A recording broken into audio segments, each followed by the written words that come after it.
Hey guys, so if you've read Theseus and the Minotaur, you may have been left with some questions.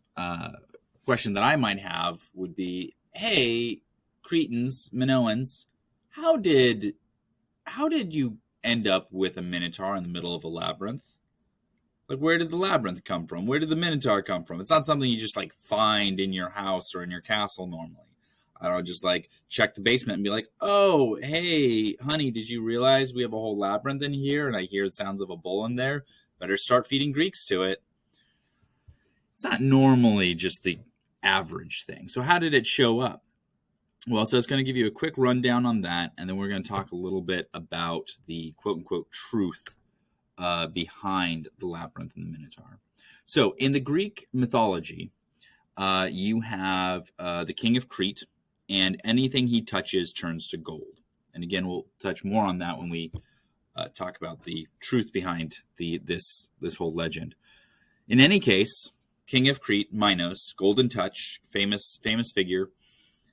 He is very well beloved by the gods. Well, sort of. I mean, it's one of those good and bad things that you get all the time in Greek stories, where the gods give him a blessing, which is also a curse. Anything he touches literally turns to gold, which, of course, is not really all that good if you think about everything you touch all the time and how hard gold is and how you need to eventually eat. And in any case, before all that happens, Minos needs to sacrifice a bull to Poseidon. Needs to, wants to. It's good. It's always good to keep the gods happy. So he grabs a bull and it goes to sacrifice him. But, man, this bull is the handsomest. It is the finest specimen of bull you've ever seen. Just gorgeous horns, lovely eyes. Oh, my gosh. This bull is so pretty. Can I say this bull is pretty? I think, yeah, this is a pretty bull. And so Minos is like, well, I'm sure that Poseidon doesn't really care how beautiful this bull is. I'll just give him another lesser bull. That'll be fine. I'm sure Poseidon won't get angry, because Greek gods never just randomly get jealous or angry about random stuff, right? Oh, whoops.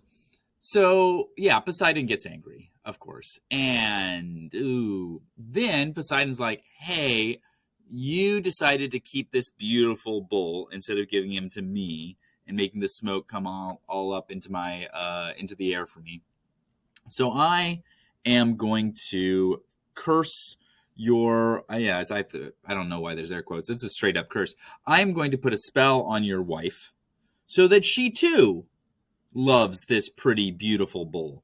Except we're going to get a little bit more, graphic with it. She doesn't just love it like you might love your pet. She loves it. Wink.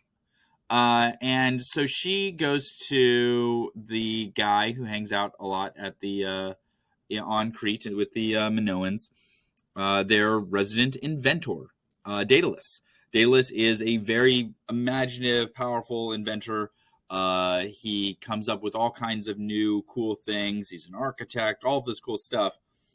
And she's like, hey, I would like to do some R-rated stuff with that bull. Can you help me out?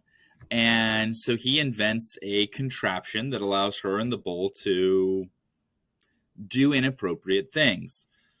This is Greek culture right now, and so they do inappropriate things. And of course, the Greeks are always trying to throw in morals into this. And of course, this is not seen as a good thing, right? I don't think anyone would think that this is a good thing. She becomes pregnant with this half bull, half human baby, who is a terror, true monster. And so Minos is trying to figure out, like, well, shoot, do I just kill this baby? Like, what happens? You have to be careful with just killing babies in the ancient Greek world, because while technically it happened all the time, more often than not in the Greek myths, if you go to try and kill a baby, that baby's probably going to grow up to be a man and kill you instead. It's kind of the Snow White sort of situation. You know, who's the fairest of them all? You are, but this girl's going to grow up to be gorgeous, so you'd better kill her. Tries to kill her, she comes back. You know, that's like constantly happening in Greek myths. So Minos is like, well, let's get some advice from the gods. Let's talk to the oracle at Delphi and see what they have to say. So he goes to Delphi, and they're like, you can't kill the Minotaur, but if you construct a labyrinth to hold the Minotaur, then someone else will come and kill him eventually, and you'll be fine. So Minos does that.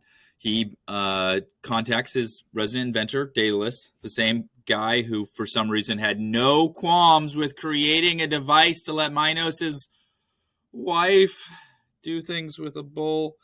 Anyway, that guy's still fine, I guess. So in some myths, he's trapped there. So maybe he has to do all these things. In any case, Minos asks Daedalus to build a labyrinth. He does it. Daedalus builds a labyrinth. And then shortly afterwards, Daedalus and his son Icarus figure out a way to escape. Daedalus creates some wings out of wax and paper, and they fly out, kind of hang glide off of out of a high tower to try and fly to Greece. And wouldn't you know it, Daedalus flies too high to the sun. Icarus flies too high to the sun, even though Daedalus specifically told Icarus not to. Icarus flies too close to the sun. The heat from the sun melts the wax, and he dies. Moral, and that one's easy. Always listen to your dad. Otherwise, you will fall from great heights into the ocean and drown. So, yeah, listen to your dads. All right, so we have this labyrinth. We have this Minotaur in there. And then Theseus comes along and gets rid of it. Now, I told you I was also going to talk about the truth behind this Minotaur, okay? And the truth behind this Minotaur, let me see if I can get a good video for it. All right, so the truth behind the Minotaur, as far as we can tell, this is what archaeologists have kind of put together, is this right here. And this is kind of hard to see, but this is a fresco that has been put together. Some of it has been repaired, some of it has been recreated, but more or less it is this right here. Here we have 2 young youths, and here is a boy who is somersaulting over a bull, okay? What we understand from the context of this, from the little bits of written stuff that we have, is the Minoans on Crete. They created this very fantastic castle. It's called on Knossos, okay? Very large castle grounds. And pretty interesting thing about the castle, it's one of the first castles, sort of like big forts, fortresses. Maybe fortress isn't the right word. It's like big castle city. So like everyone lives in this same complex. And it's very different than how we might build something like this today. It didn't have walls because you didn't need walls. You're on an island, and not everyone has boats. And the Minoans had a great navy. So as long as they controlled the sea, they would never need walls around their city because no one can get to them. And what we found in the middle of this very hard to navigate city, full of shops and different rooms, was that in the middle of it, they would have these ceremonial parties / feats of strength where young boys, usually under 18, would try to do a somersault over a charging bull, okay? Now, some people do something similar to this today, sort of, but more or less, if that sounds very difficult / really stupid, it probably was, okay? And what we found is that if you're looking at it for a real origin point for the myth of the Minotaur. Here you have a situation in which these young boys are being gored or killed by a bull, and oftentimes, these are situations in which it is possible that, much like in Theseus, where the Greeks were asked to come and so every year a few of the youths had to come and be fed to the Minotaur, it is possible that we could have had some sort of exchange where the Minoans, who were the most powerful group at the time, could have demanded young Greek boy slaves to learn how to do this as part of a ceremony or party or shindig or something. So it is possible that there were Greek boys getting gored by bulls on a regular basis. Okay, they were trying to flip over them like this, and unfortunately failing. Now, what about the labyrinth? Well, I've already told you that the fortress at Knossos was not like any other fortress. The fortress at Knossos was all based around the courtyard. It was actually, in many ways, it was less like a fortress, like a castle that we think of today, and more like an arena or an amphitheater. Okay, you had all of these kind of like walls around it with many ways in, but they all kind of led you to the middle of the area. That it was based around the courtyard, just like an arena would be, except these were not well designed in a way that you could figure out, that was easy to figure out your way out of. So you could easily get lost in these various shops, in these all these different passages. It was not easily laid out as we might think of today.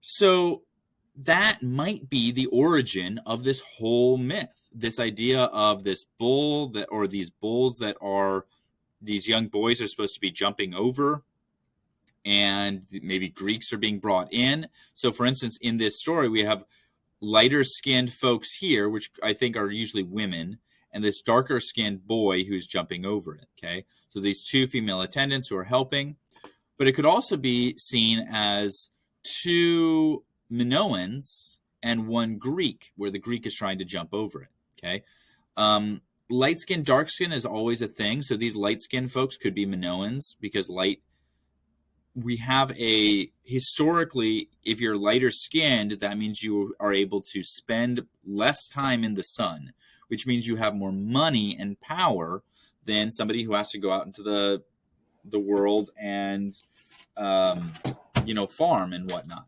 Okay, so here we have the Minoans, who are rich, and here we have a dark-skinned Greek boy jumping over it.